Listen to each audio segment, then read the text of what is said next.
आज के इस एपिसोड में हम चर्चा करेंगे हर 100 साल में आई उन तमाम महामारियों के बारे में जिसने दुनिया में कहर ढाया है। नमस्कार, मैं मनीष कुमार आप सभी का स्वागत करता हूं अपने इस विशेष पेशकश में। आपको आज हम कुछ रोचक तथ्यों के बारे में बताएंगे आपको कोरोना महामारी के बारे में। लेकिन इससे पहले हम आपको बताना चाहेंगे कि कोरोना महामारी को मद्देनजर रखते हुए इससे तमाम लोग प्रभावित हुए हैं।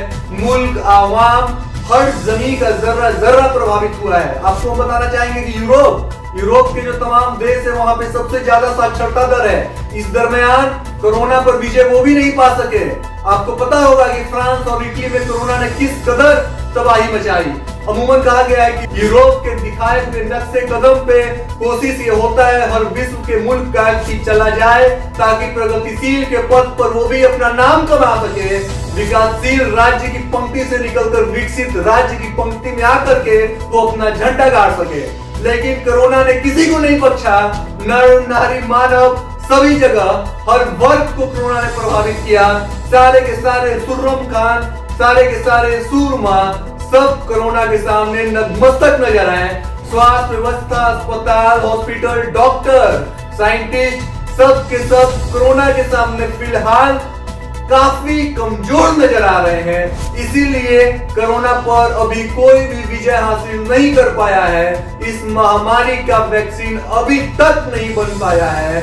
दावा होती है लेकिन दावा में दम कितना है, दावा कारगर कितना है, दावा की सच्चाई कितनी है, कहीं भी कोई ऐसा फैसला नजर नहीं आया है। दवा और दावा में अंतर बस यही है कि दवा का जो बोलबाला है वो काफी ज्यादा है, लेकिन दावा इसके पीछे और विपरीत है।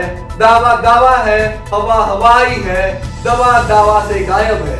आपको हम बताते चलें कि कोरोना महामारी को मद्देनजर रखते हुए तमाम देश के अर्थव्यवस्था को प्रभावित किया गया कोरोना काल में, और हुआ भी। कोरोना काल में प्रभावित क्या डेवलप कंट्री, क्या डेवलपिंग कंट्री, सभी के सभी जगह पे अर्थव्यवस्था तबाह हुई। बताते चले आपको कि अर्थव्यवस्था इस तरीके से जर्जर स्थिति में पहुंच गई कि हिंदुस्तान जैसा डेवलपिंग मुल्क कहीं ना कहीं कोरोना के कारण ही आज जीडीपी के मामले में बहुत पिछड़ चुका है, क्योंकि 125 करोड़ से भी ज्यादा की आबादी है हमारे इस देश में, और लोग आज भी काफी बड़ी संख्या में लगभग 60% लोग फार्मिंग पे डिपेंडेबल है। कृषि प्रधान देश में कोरोना जैसे विकट विपदा का आना इस बात को प्रभावित करता है कि लोग कितने मजबूर नजर आए हैं। आपको बताते चले कि इस चीज को मद्देनजर रखते हुए भारत सरकार ने काफी कटौतियां की हैं। सबसे बड़ी कटौती ये है कि जितने भी राज्य में जो भी प्रोजेक्ट हैं उन सभी को, आने वाले प्रोजेक्ट को रोक दिया गया है। मतलब केंद्र सरकार किसी भी राज्य को कोई भी नया काम करने के लिए, ओवरब्रिज, पुल, स्कूल, अस्पताल के निर्माण के लिए किसी भी तरह का विशेष फंड नहीं देगा।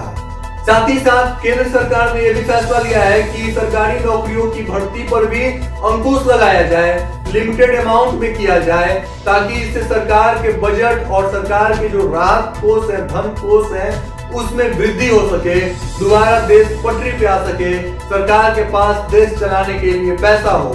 इन तमाम चीजों को मद्देनजर रखते हुए आपको हम बतलाना चाहेंगे कि इस तरह का सख्त कदम किसी भी राष्ट्र के लिए हानिकारक है, उसकी खास करके विकासशील राष्ट्र के लिए। अगर विकासशील राष्ट्र में एक ग्लोबल चेन बना होता है जहां पे मनी का सर्कुलेशन होता है, जिसको मनी फ्लो कहते हैं, अगर मनी सर्कुलेशन रुक जाए तो तमाम वर्ग प्रभावित होते हैं। लेकिन इस तरह का ठोस कदम उठाना कहीं न कहीं उस मुल्क के आवाम को प्रभावित करता है। साथ ही साथ अब हम चलते हैं कुछ रोचक तथ्यों के बारे में। दुनिया में हर 100 साल पर महामारी का हमला हुआ है। सन 1720 में दुनिया में the great plague of Marseille फैला था, जिसमें 1 लाख लोगों की मौत हो गई थी। 100 साल बाद सन 1820 में एशियाई देशों में हैजा फैला था, जिससे हमारा हिंदुस्तान भी अछूता नहीं रहा था। उसमें भी 1 लाख से ज्यादा लोगों की मौत हो गई थी। इस तरह सन 1918-1920 में दुनिया ने झेला स्पेनिश फ्लू का कहर। इस बीमारी ने उस वक्त करीब 5 करोड़ लोगों को मौत की नींद सुला दिया था और अब फिर 100 साल बाद दुनिया पर आई कोरोना की तबाही, जिसकी वजह से पूरी दुनिया लॉकडाउन में है। ये इत्तेफाक कहें या कुछ और, बट नंबर की श्रृंखला 100 साल पूरे करते हैं। तो आपने देखा कि हर 100 साल में लगभग ऐसे 4 महामारी आए। अब आज के इस विशेष पेशकश में बस इतना ही।